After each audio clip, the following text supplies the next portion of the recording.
Sinamantala ko na to kasi nasa Morong pa ngayon sila daddy, walang tao sa bahay. Kaya libreng-libre kong gamitin. Ikot muna tayo, isang pasada lang. Patawarin mo ako di, alam kong wala pang papel to pero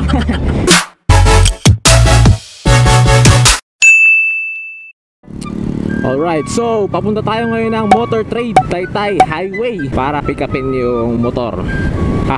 So hindi pa nakapag-desisyon si daddy kung ang kukunin niya ba is orange o blue. Pero ako boto talaga ako sa orange eh. Na-click 125. Ito yung sinasabi nila na game changer eh. Ngayon, hindi ko alam kung bakit siya naging game changer. Dahil di naman ako gumawa ng research. Dahil hindi naman ako yung bibili ng motor. Kaya wala akong alam-alam. Basta sama lang sa pag-pick up ngayon para makita ko na rin. At subukan nating hiramin. Buraot, malapit na tayo sa Motor Trade Taytay Highway. Alam ko malaki sila magpatong ng interest eh. Ewan ko ba't dito kumuha si Itay. Ito na sila dun eh. Dapat kasama ako. Pagkakaalam ko kasi kasama ako pick up eh. Siliwan ako ng ganun-ganun lang. Uy! Ginagawa mo. Yan, nakikita ko na sila. Nandun na sila. Saan lang sila kumukuha ng panibagong motor. Ako naman. Daya nyo ah.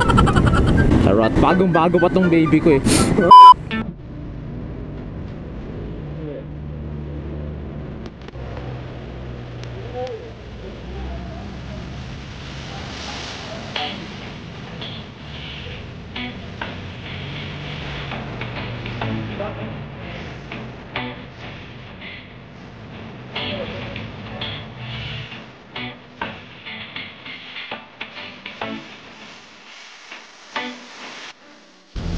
Sakay sabi ko may libre yung full face. Single dun eh.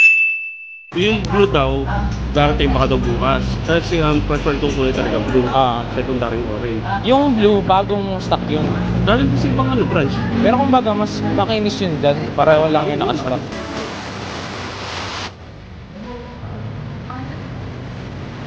Pero lahat pwede cash dito. Yung mga ganun pa natin dealership yung hindi sila nagpapakash para malaki yung yan, J-Moto. Pwede cash dito. Ang Aerox. Ito na, ABS ko. Sabi ko sa'yo, may paano copy na to. Ito na pag-ibig na. Huwag mo sila sa akin.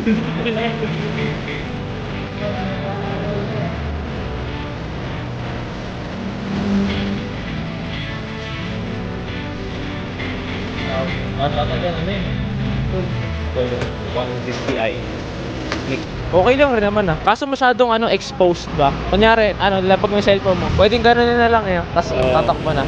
Paano kasi siya pag ganun eh? Hindi pa ganun. Sa NMAX, di ba ang lalim? Kailangan dudukutin pang gano'n bago makuha yung cellphone mo. Ito naman, di-click.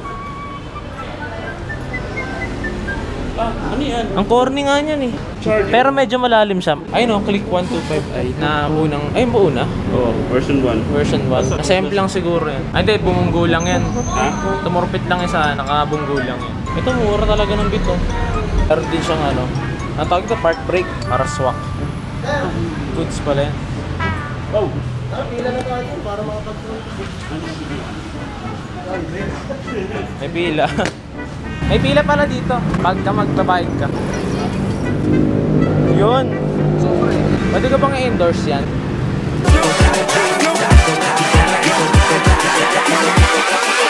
Wow. Hold up.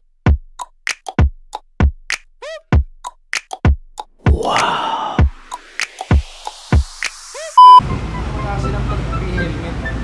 Mayroon lang mga selected din. Walang standard na pre-helmet na talaga. Ito nakakainis dyan eh. Ipamorma yung motor mo, tapos may nakalagay ng motor trade.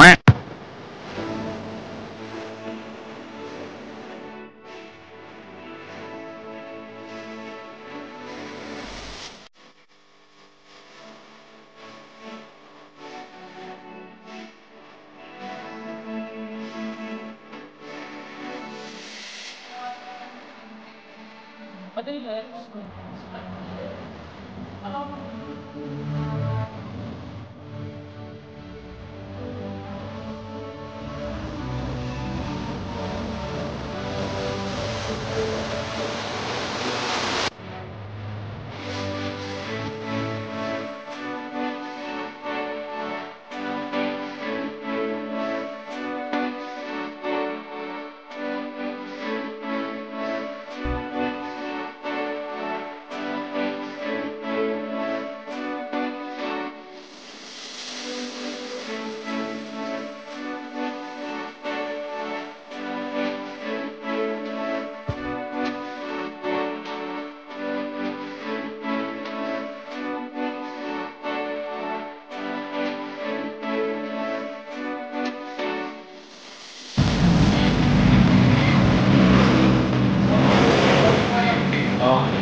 kilay.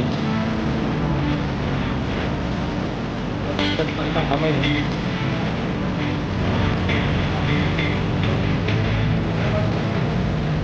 Dali naman. Meron ako busy ngayon eh. Di, pagka medyo pagod ka, ako na magbe-break in ito. Ikaw na naman yan. Sa akin yung magkakaroon.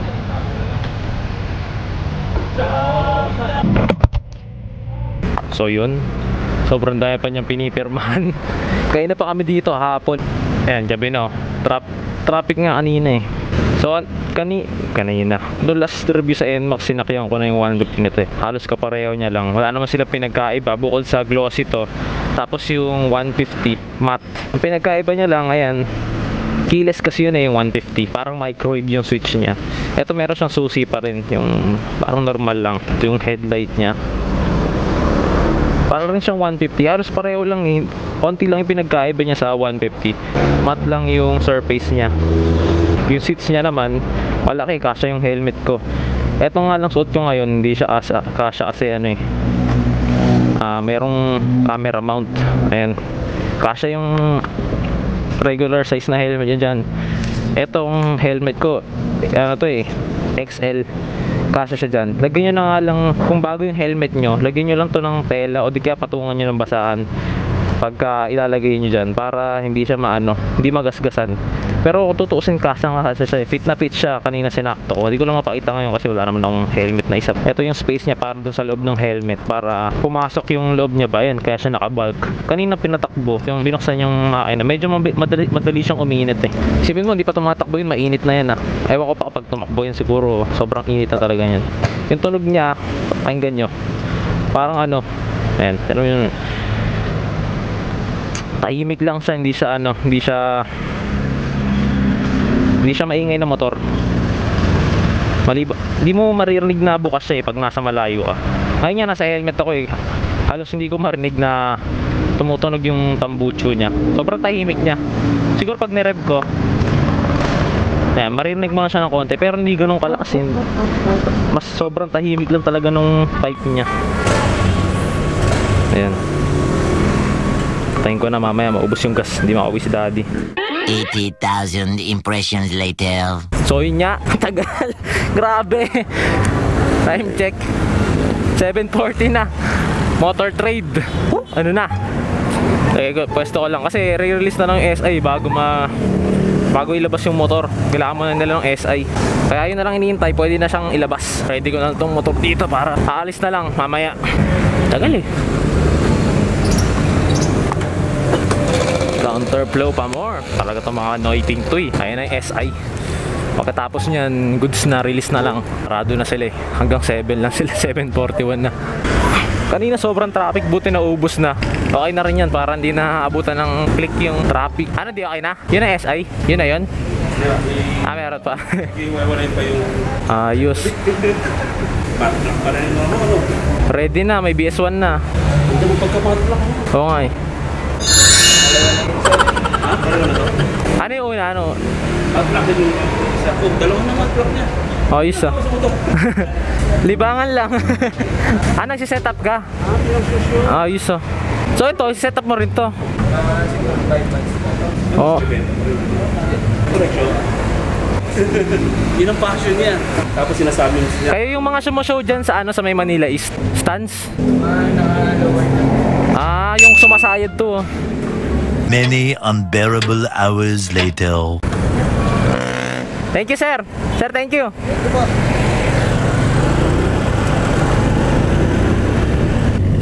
So yun nga, nakuha na natin. Nakuha niya na pala yung Honda Click 125 ay the game changer daw kamo, sabi nila. Ewan ko kung totoo ba. The next day. Ang init. Putya, tara na nga.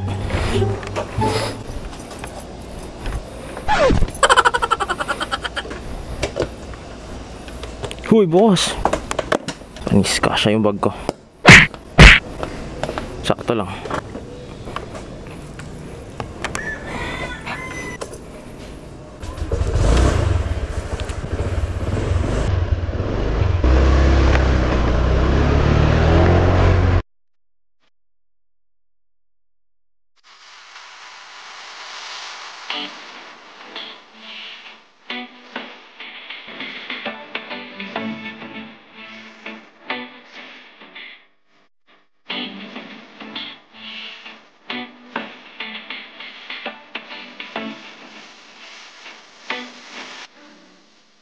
So yun nga, dahil kahapon pa, ang tagal na release, gagawin natin ang first impression ng Beat.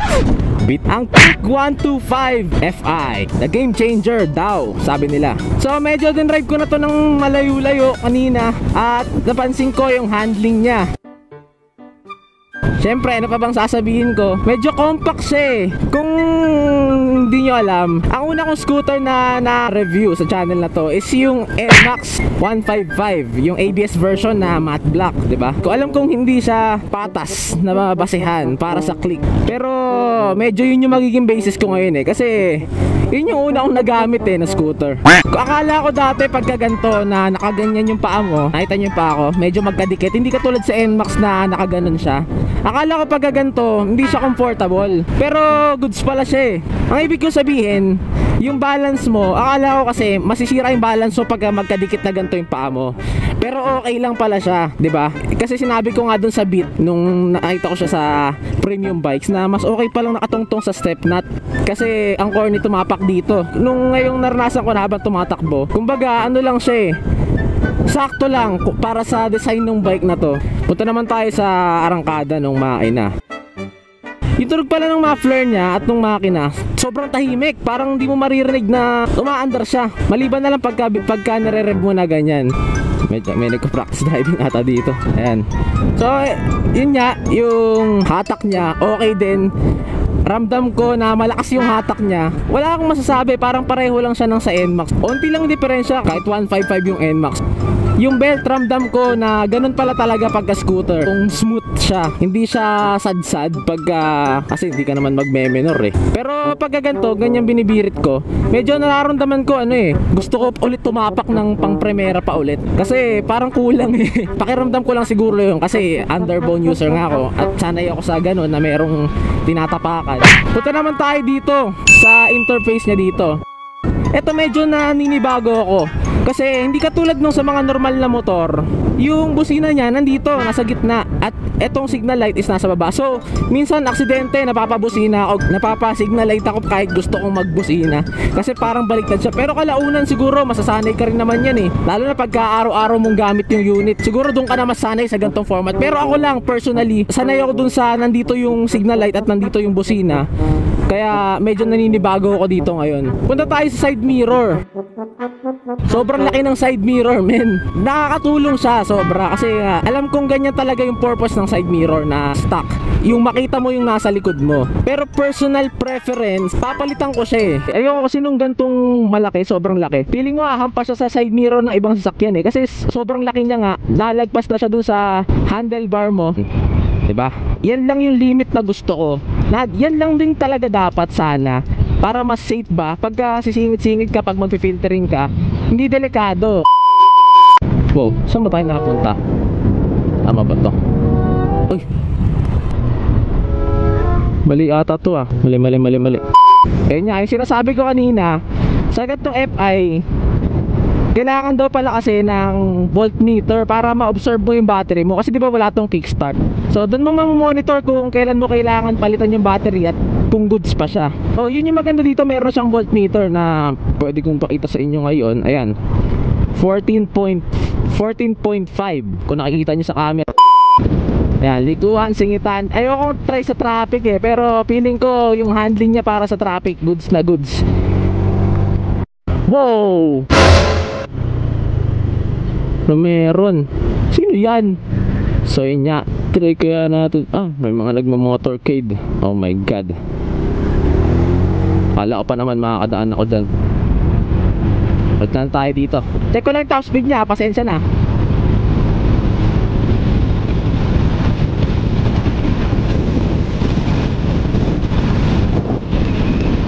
Kaya ng 80. Hindi yung top speed ah, hindi yung top speed. Ayoko siyang sagarin eh. Ayoko makasira ng motor ng iba eh.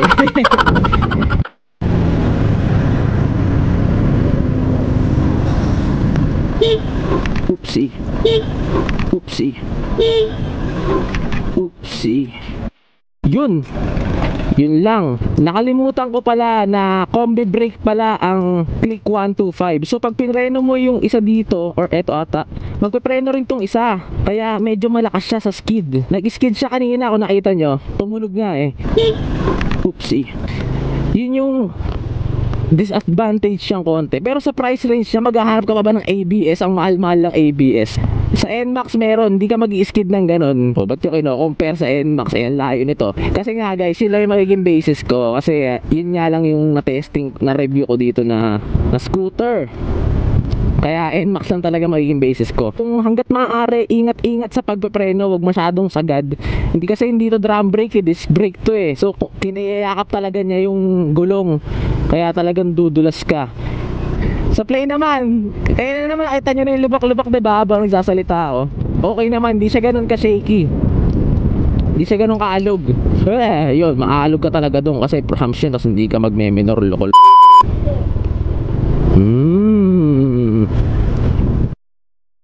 Yung headlight niya naman na hindi ko mapapakita ngayon, pero nakita niyo naman kahapon na malakas yung headlight niya. Abot siya hanggang kabilang kalye pag binuksan namin doon sa kasa ng motor trade. Malakas.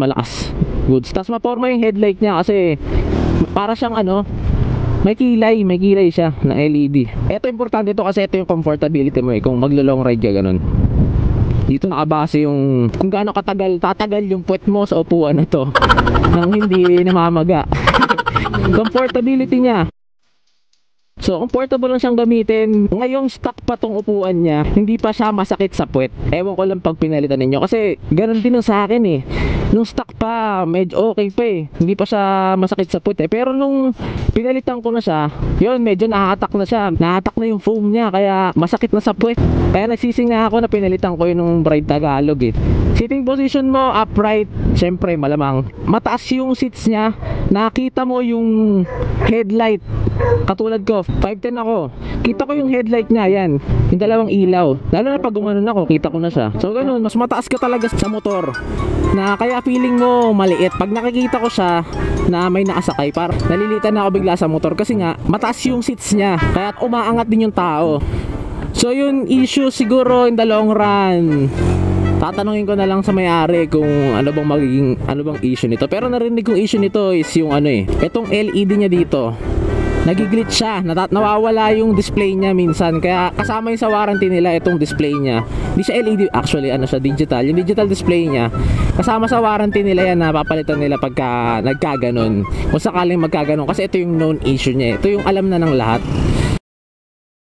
So yun lang yung alam kong magiging issue niya kung kukuha man kayo. Bukod doon, tingnan lang natin sa pangmatagalang gamit kung anong magiging performance niya. Yung tunog ng makina, gustong gusto. Ang sarap pakinggan eh. Ha, yun o.